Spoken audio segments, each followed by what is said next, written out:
Please welcome on stage Katrina Neal, Global Content Expert, LinkedIn, to render the fourth and last keynote address of this conference.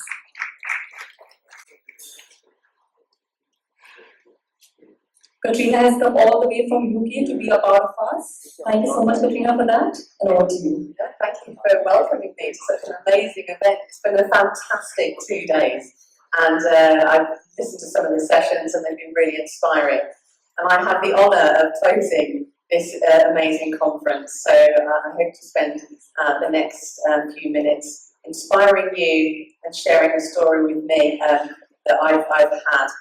Now, I understand from some very eminent speakers, the key to a great keynote is setting expectations really low.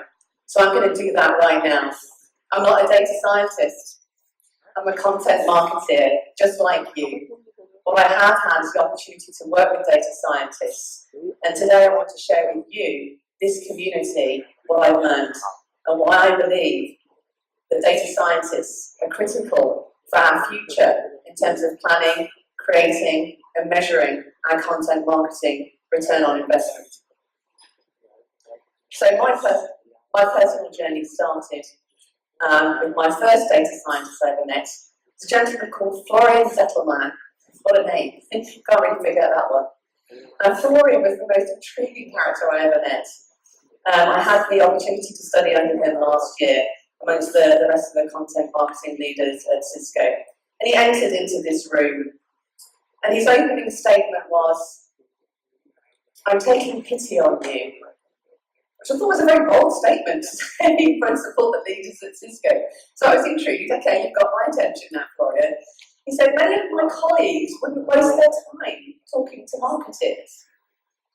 Okay, tell me more, Florian. What are you talking about? He said, "Because from a data science perspective, you need to be able to say, instead of I think, I know a campaign works." And that filled me with fear, because he continued to then talk about that in the new generation of companies that are data-driven, if you come into a meeting and you say, "I think this campaign is going to work," rather than say, "I know this campaign is going to work," you're asked to leave the room. Can you imagine being asked to leave the room? Can you imagine anything more humiliating, being asked to leave the room amongst your peers? I mean, respect is a basic human right. So my physical reaction to this was huge, because I imagined being that person one day in the room. And as I reflected on this, I really tried to understand why it resonated with me so much. And I realised that from my very first day, my very first job as a marketing person, a fresh-faced marketeer who completely believed that marketing was the heart of every organisation, I was trying to prove the value of marketing. Because I couldn't say I know, I could only say I think. And yes, I dug this out of the archives. So there I was on my very first day. I had a bachelor's degree in marketing, Chartered Institute of Marketing, direct marketing diploma. I had every single certification. So I sat at my desk in this very red jacket, slightly crumpled, pulled from a laundry pile and borrowed from my students' accommodation. I thought to myself, what shall I do? Porter's 5 forces, SWOT analysis, generate strategic options. I was ready to go. What was my first job? "Katrina, can you design an exhibition stand?" We didn't cover design in my course. I was like, okay, well, I have debts piled high, can-do attitude. Well, I'll give it a go. I'll try out my design skills. But on that day, what was bequeathed to me, as I know many of you have, is the concept of being the colouring in department. When we know that marketing can be so much more. So I dived in, I designed a stand, and I spent many, many nights collating brochures over and over and over again. I learned many things in my exhibition days. One really useful one is how to survive a 12-hour trade show in heels. That was a painful one. Turns out, for those of you who are interested that do wear heels on the weekends, the combination between high heels and flats throughout the day actually aids the aching of the legs. But I don't. I learned some very valuable lessons on stand, how to pitch to a customer, stand briefing, telling the sales team, you want this stand next year? You're going to have to do some lead forms, guys. So I learned many lessons and really honed my pitch on my product marketing. And so more and more stands came, more and more exhibitions came, constantly focused on being able to show the value of that spend. Because I knew that marketing was the heart of the organisation. And I was relentless in my quest to prove the value of that marketing spend. But as the events got more ambitious, I needed more money. And this was a real challenge for me too. Finding budgets, tin cupping for budgets, managers that were really focused on the shiny objects, something as dull as a stand, whether it was 2-level, 1-level, it didn't really attract that kind of investment. And I still didn't feel I had the respect. Today we have so many more automation platforms that can track the value of events, but it was really hard work back in those days. So it was tangible to me, the respect that I so desired was still eluding me. Now that's a very personal story of what motivates me to come and stand in front of all of you today. But if I'm going to have a presentation on data science, I can barely do it with just anecdotal opinion alone. So I actually ran a survey to see how everybody else was doing on their journey. How do you feel respected? I was absolutely thrilled when I saw these results. 60% of you feel respected. Yay, us! This is awesome. This is great. We feel respected, right? But with any good research, you do some desk research as well. I came across this. The Fortinet's group say 80% of CEOs don't trust us at all. Ouch, that hurts, right? Because we're feeling a bit more respected, but we're not trusted. So I was wondering, well, where is this disparity coming from? So I had a chat to my colleague and I mulled over the results. We dug a little bit deeper because my colleague Jamie from the London office said, compliments are cheap, Katrina, anybody can feel respected. How much money do you get? That shows real respect. So we dug a little deeper and I asked in the survey, how would you describe your budgeting process? And 60% are getting tactical budgets. So maybe we're getting to the real crunchy bit here about where that respects, because we can't show the return on that investment. A small couple, about 20%, so they had absolutely no idea how their budget was allocated. Thank them for their candour. Another proportion was whatever's left, plus or minus 5% from last year, scraps. You know, some are on a revenue model, which is good. And I came across this phrase, the JetBlue model. It's an airline, apparently, and they have this amazing construct where their budget is unlimited as long as they meet their return on investment and their bookings goals. I'm yet to find the person who answered yes to that one. So is it hardly surprising that the same research said that 65% of our CEOs think marketers live in La La Land? Is anyone feeling as uncomfortable about how this is made? Do you think we should do something about this? And it really comes down to this. So Jerome really states, in terms of return on investment, it's an accounting term. And it's our job to demonstrate profit and loss, something that's quantifiable on the balance sheet. Today, marketing is counted as an operational cost. It's an expense on the balance sheet. It's not an asset. So again, surveyed, can you actually demonstrate business impact? Only 20% of the survey said they could. And I went on in terms of training, are we ready to do this? Are you trained on return on marketing investment? And 60% said they were not.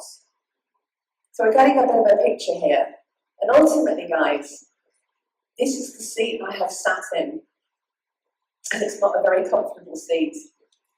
So that was enough motivation to take me on this journey. Because it's a simple question. Was our marketing campaign profitable or not? So I'm going to let that one sink in because we're going to come back to measurements. So the whole data science thing, what's all that about here? So why is data science at the heart of what I want to share with you today about planning, creating and measuring the content marketing? So I need to just quickly go down what the heck is a data scientist, because people have got various definitions of it. You know, it's a data analyst that lives in the Bay Area, all sorts of sarcastic ones.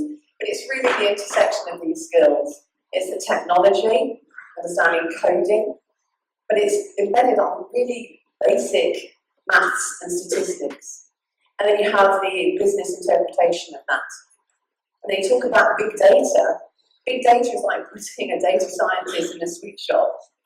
You know, right now I'm walking up and down, trying to get the steps in for the day. My watch is now counting how many steps I'm taking. Big data allows the data scientists access to more behavioural data than ever before. And it's finding the nuggets of information in that data that a human brain can't necessarily compute. So that's the modern data scientist. And again, I have a duty of care to share with you the real basic scientists of data science and breaking it down into a cheat sheet for you of three areas: descriptive, predictive, and prescriptive analytics. So I'm going to use some metaphors to explain this. So descriptive analytics is what just happened. It's looking in the rearview mirror. Did we achieve anything?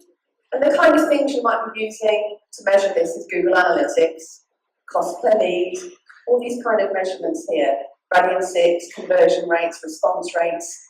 Did we just do okay? And that's great. And when I surveyed, 6% of the community are basically using descriptive analytics. Should be 100, but about 60% are using that today. If we then take the next move to predictive analytics, sort of saying with the car metaphor, this is more about your satellite navigation.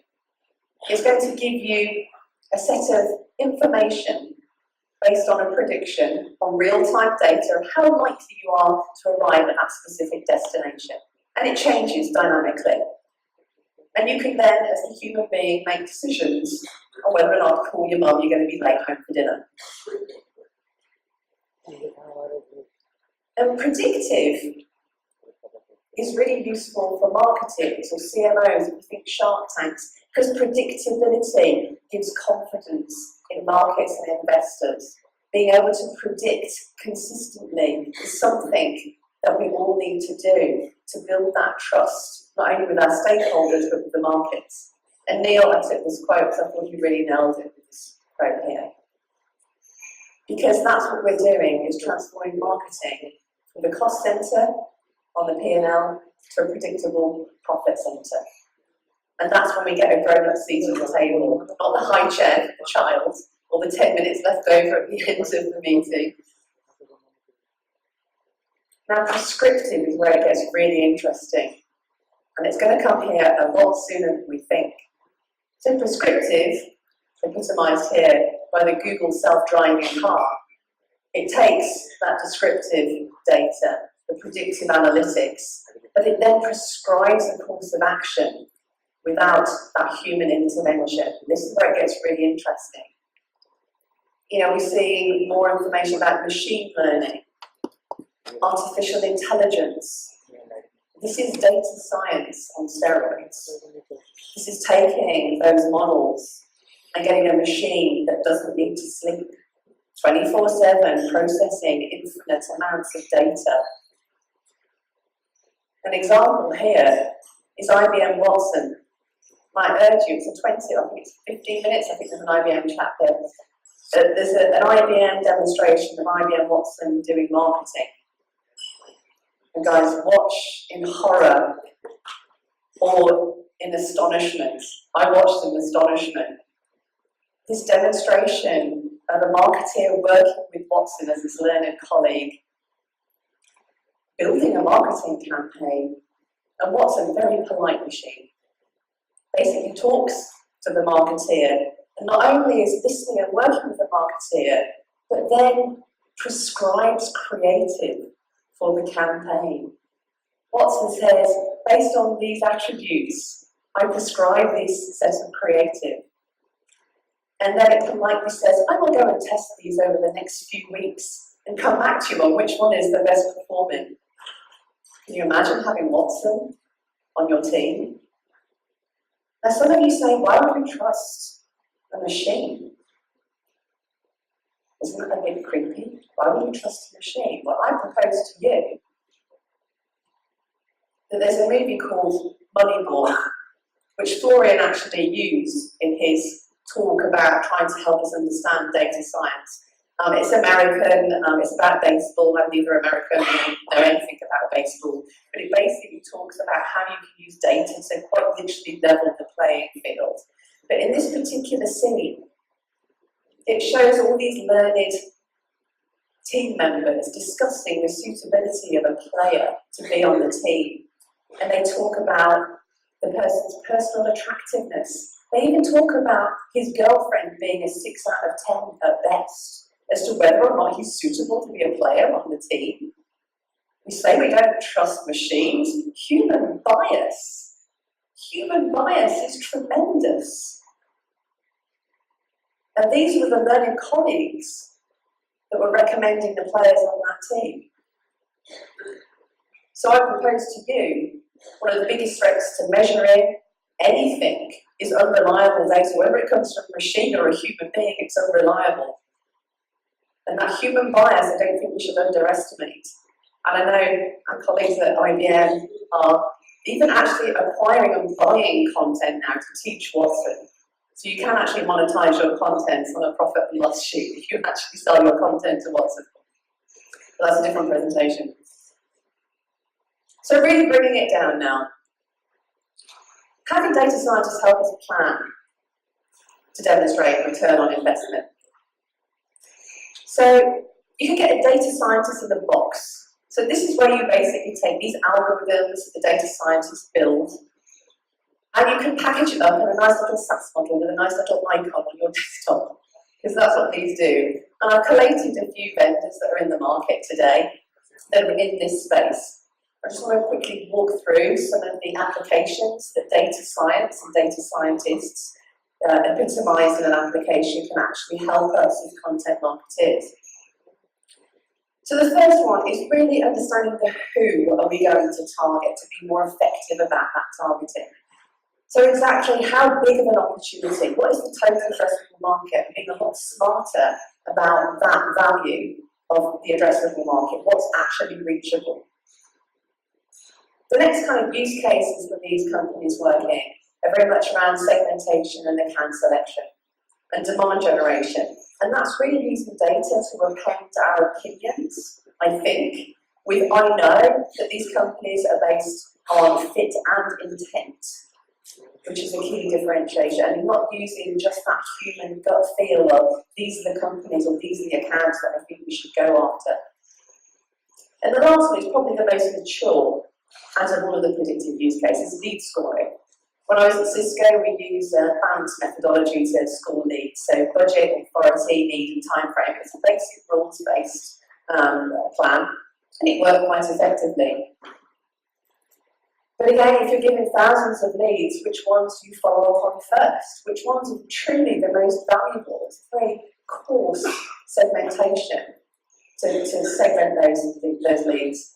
So I wanted to share this one with you, DocuSign.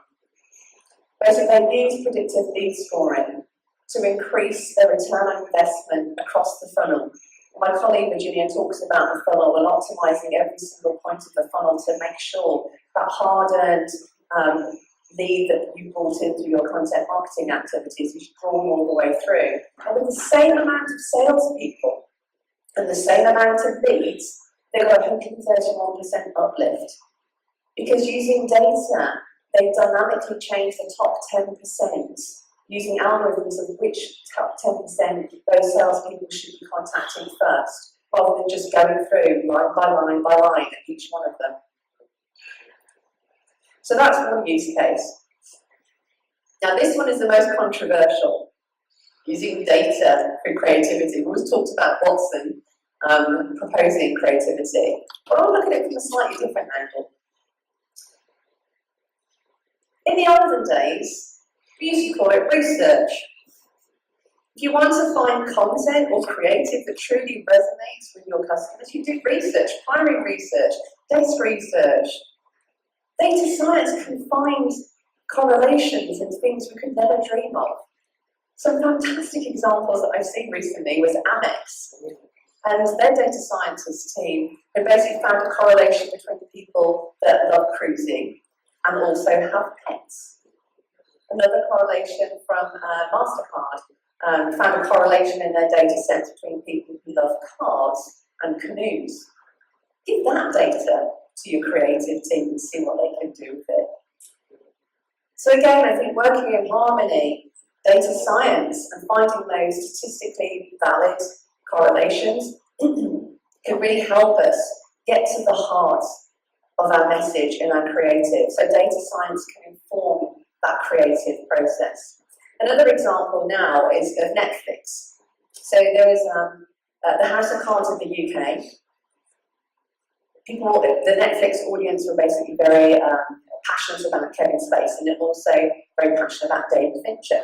What Netflix did in this instance, they basically overlaid each of these facets and came up with the creation of House of Cards for the US. And it's one of the most successful television broadcasts there is.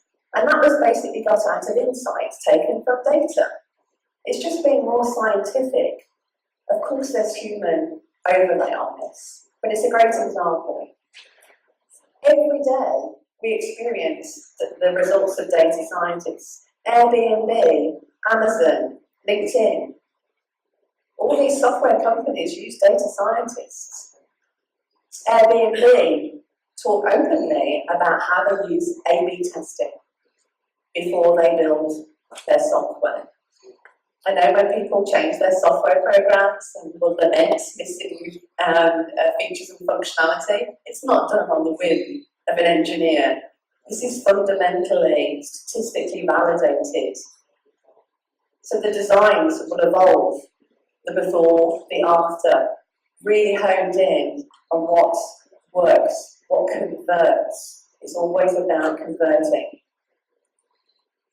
So I've been at LinkedIn 6 months now, and I wanted to just go and meet the best data scientist. So I actually sent Jeff an email. I said, please introduce me to your best data scientist. And he gave me Yazoo's name. And Yar was amazing. Apart from having, I think, one of the best job titles, I thought content marketing evangelist was a good job title, but head of experimentation, that's awesome, right? And Yar was a fascinating person, and she talked an awful lot about how LinkedIn use A/B testing and how they built a platform to evolve the customer experience. I'll come back to Yar in a little bit. Now, the crunchy one. Return on investment, measurement, how on earth do we do this? So, I could propose to you the missing link is attribution. The missing link between engagement and a piece of content, the likes, the shares, and how do you attribute that to revenue? Some people call it a unicorn. I say we can put people on the moon. We can do this, guys. We can do this. When you talk about attribution, you can have single touch attribution, so first click or last click. That's in its most basic form. And we often use this because, quite frankly, it's the easiest to do at this moment in time from a platform perspective. But we're B2B marketeers. And much as we'd love to debate the relationship between sales and marketing, we do have to give the sales team a bit of credit, especially over incredibly long sales cycles. I've experienced sales cycles of over 18 months. There are many, many, many points in that cycle. So single touch attribution really is like your worst manager who takes all the credit for all your work. If you just attribute just to one touch, it doesn't really give good value and good kudos to all the other pieces. So how on earth do you manage that? So a multi-touch attribution model really looks at mapping all of those moments in time. And sure, you need some big infrastructure behind this, but our colleagues at HubSpot are able to give you an attribution model out of the box. But really looking from the first touch to that lead creation, to the opportunity and the close. And that's where we have to give ourselves colleagues a little bit of credit. And maybe we'll give them some content to help them close the deal. But come with me now on taking that multi-touch attribution concept to a custom attribution model, where we really need to use algorithms to figure out how much kudos we give to each of these moments in time. Which one? At what point was that real moment that flipped into it being a qualified lead? So when I was at Cisco, I had the chance of working with the data scientist team, and we gave them some questions to work on. So again, this relationship between engagement and revenue. So what's the probability that engagement activity, a like or a share, would actually result in an SQL? Guys, can you go and figure that out? And they used a Bayesian network. So to a data scientist, this is what content looks like. Don't ask me to explain it. But the main point about working with the data scientist is being able to use this into actionable insights. And this data was basically used from customer behavior on the website in terms of their behavior of repeat visitors. And what was useful for the marketing team is it fundamentally changed our behavior at Cisco, because it gave us a dashboard of weighting of how important different things were. And I have changed the numbers just to keep the confidence level for Cisco. But one of the key things was content after content. So we started changing our behaviour to really attribute and put a lot of budget into ensuring the content is going to be able to return a visitor. So that's all very well and good.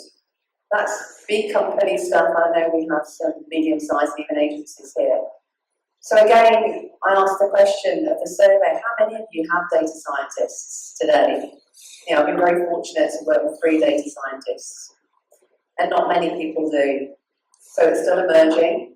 60% of you don't have a data scientist, but more telling that 80% of you don't even consider recruiting a data scientist. So scratching my head about, well, how can I give you guys some actionable insights to take away from this sort of theoretical presentation I've given you today? So if you can't have a data scientist, you can't afford a data scientist in the box with one of those lovely applications, you can become your own head of experimentation, and that is within the grasp of each and every one of us in this room today. So I wanted to share a story of a company that I heard from that did exactly this. It's an amazing company, donorstunes.org. I never heard of it before I heard Charles Best come speak to us at a LinkedIn conference. He was a teacher with a vision. He was a teacher with a vision to ensure that every classroom he taught in had the right resources they needed. So he set up a website, donorstunes.org. And the website was designed to match projects for classrooms that needed books, materials, calculators, with donors, micro-philanthropists that would want to support those projects. And he has this beautiful speech about how he got his fellow colleagues to load up their projects, and the very first round he actually funded them himself in secret, just to get the momentum moving. But I tell you this story because they're a very small, nimble charity. And what they did is they really dug into the psychology of giving. And in that research, they found a really random fact. And the random fact was that people gave more to hurricane relief campaigns if the hurricane name started with the same name as the person's name. So can you imagine how much I gave to Hurricane Katrina? So they took this insight, and they also had some other insights that men generally only give on special occasions. Women give throughout the year, don't you? So they decided to run a campaign on Valentine's Day. And the email campaign went something like this. Roses are red, violets are blue, we heart this teacher, we hope you do too. And then showed a project that they could then fund. The second creative in the test was roses are red, violets are blue, give to a teacher in a classroom near you. Now this is supposed to be the height of personalisation using IP address for geolocation, because they then showed a project that was geographically near the donor. And the third one, roses are red, violets are blue, give to a teacher with the same name as you. The third creative completely crushed the entire campaign, way over geo-targeting and IP address. And they did that through experimentation. Just A/B testing. And that's available to all of us. So great! We'll go right away on our unicorns. After big data and data scientists solve all of our problems. Well, that's not necessarily true. Because when I spoke to Yar about her journey at LinkedIn, she's even written a paper about how you transform an organisation to be more evidence-based, data-centric. And she speaks globally on this topic. So I asked her to take me through what her transformation was. Now the timeline here, going down to the data integrity, she took 4 years to get the LinkedIn platform, the testing platform right. Just on the data integrity, that's how important it is, because that's the foundation of the platform that was going to dictate what LinkedIn was going to look like and feel like to all of its members in the future. So from 2010 to 2014, she dug deep on getting that data set right. And then it evolved to be more scalable. Moving forwards, it needs to be faster. That computational facet needs to be speeded up. As she gave me through, it's seamless, ubiquitous, really embedding it into the organisation in terms of that's how the engineering team worked. And then ultimately, to truly guide the decisions that the engineering team take. And she did this through hundreds and hundreds of tests every year. And she stopped me in my tracks because I thought, can you imagine being in a budget meeting with Yar? Being able to say, I know if you give me X amount of money, I can prove Y. Versus a marketeer coming and going, I think this campaign might work on Snapchat. Really, really affected me. But the marketeers are able to use this platform. Now we have these 4 gentlemen who created Project Bulletproof at LinkedIn. And now we can submit whether or not you should use the word ebook or guide in your sponsored updates. Whether you should use a photograph or a building. Whether you should use in-mail, dynamic ads, sponsored mail, and combinations. So we now have the ability to do evidence-based decision making and advise our clients based on data. And we have a joke in the office when I first came to LinkedIn. I said, oh, Katrina, what do you think of this creative? I said, don't ask me, go test it. My opinion doesn't really matter. It has to be statistically valid. So I really wanted to leave you with these takeaways today. We have to be prepared for that moment in time of the I know versus I think. We need to acknowledge the human bias that we all have and embrace artificial intelligence. Maybe champion hiring a data scientist to level the playing field, to make your marketing activities more effective, do more with less. Or you could buy a data scientist in a box with those applications to get going. But ultimately, become your own head of experimentation. That is within everyone's grasp here today. Because ultimately, we need to be able to know who we are targeting, to know what creative we should be creating, and ultimately to know the return on investment for our content marketing. Thank you very much for your time. It's been a lot of fun.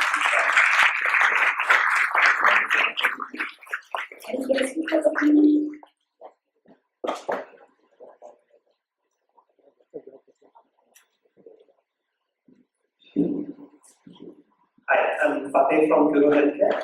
That was a really nice talk, thank you. Yes, of course, all marketers and players are obsessed with data. But I read a very nice piece about a month back which said that the Snapchat CEO, Evangelist, doesn't believe in data. And he actually says that he's more concerned about what people feel, and he doesn't believe that data can really capture it accurately. No form of data can actually really accurately measure complex emotions that marketers try to measure. And I did some further reading on that, and there is a law that is also, because there is another law. I'm forgetting the name of the law, but it actually says whenever you optimize something for a metric, you're giving, then you allow people to game the system, and that just loses the essence of that. I wish I could remember the name of that law, I cannot. Considering that this sort of philosophy is coming from a person who's considered to be a real product visionary, somebody who's actually introduced a new media format of stories. What is your take on this? I still value data science, but luckily the computers aren't quite as clever as us just yet. Few. I see a combination of data and human gut instinct. If you look at Big Hero 6, just suddenly springs to mind as a movie my children absolutely love, and you have this automated nurse, and it can compute based on its previous knowledge, but you put it outside of its comfort zone where there are no previous rules to go by. It doesn't know how to compute that. And so I think it's the balance of machines and human beings. And Netflix will testament to that. They use data, but they still use human beings to make the final call. So I don't think we've been automated just yet. But I do see the wonder that data can inspire us in the case of the creative. It's not going to create the advert for you, but it's going to give you a little bit of fun to really hone in on that. It's experimenting. What works, what doesn't work. One human being might be able to completely nail it, and another human being can't. So it's just finding your trusted sources.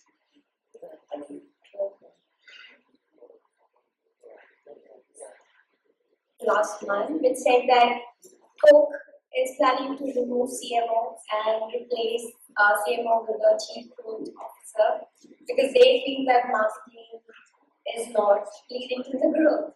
So, do you think, it was actually sad to see that because we feel that we add a lot of value, like you said in the presentation. So, what is the way forward? You think data is the one that can prove that we are the growth officers and not just, a cost or a cost center? I think the whole game has changed, and who's going to own this? It's up for grabs. And we have a lot of catching up to do because we have had a whole history of not being able to demonstrate or articulate the value that we add to the organisation.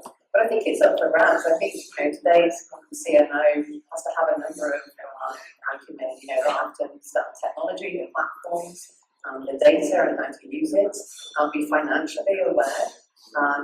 Whether that ultimate role, the next generation of CEOs, it should be the CMOs, but it's ours to lose.